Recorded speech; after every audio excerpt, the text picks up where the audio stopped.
Hello and welcome to another Igloo imaging tutorial. This one is on the touch type tool.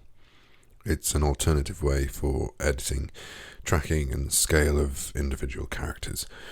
So if you want to follow along at home, my artboard is 1920 pixels by 1080 pixels wide, and you're going to need to add a CMYK color, this purple color here, which is 40 cyan and 100% magenta, yellow 0, black 0. So if you add that to your swatches now, we can get cracking. So the first thing I'm going to do is press T, and I'm going to type out neon. I'm going to select the font, which is Montserrat, and I want Montserrat black, bold. Bold should be enough. And I'm going to change it to our purple color. I'm going to make it nice and big on this page. And then I'm going to hit transparency. If you can't see transparency, go up to Windows and you want transparency.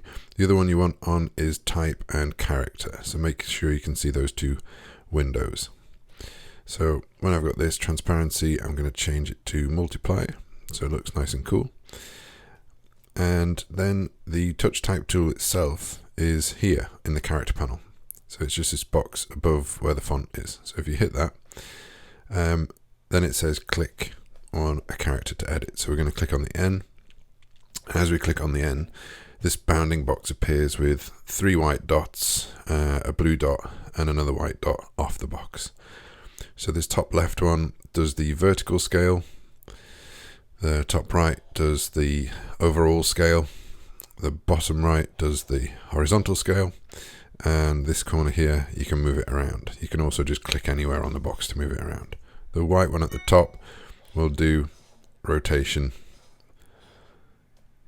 like that.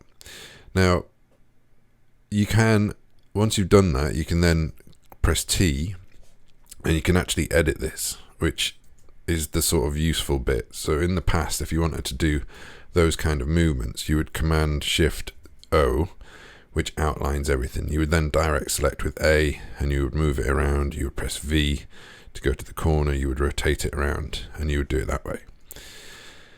So the advantage of the touch type tool, rather than editing your tracking, which is your space between each character, you can do this manually. So click on this one and move it along.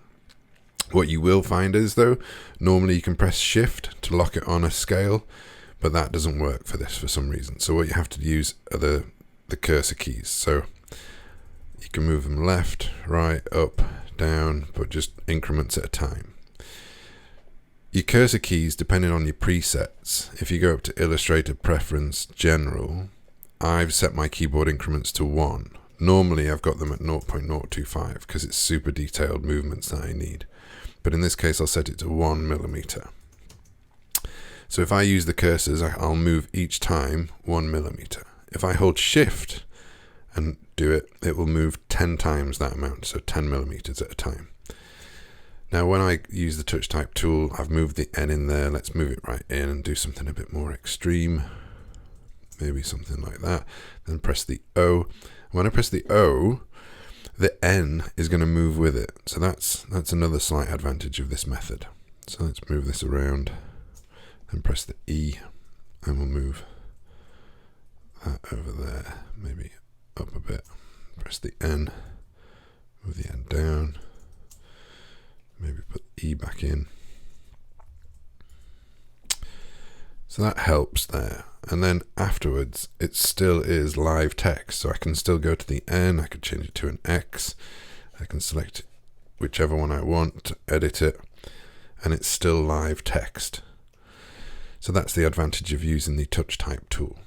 I hope that was useful. Please like and subscribe, and I'll see you again next time.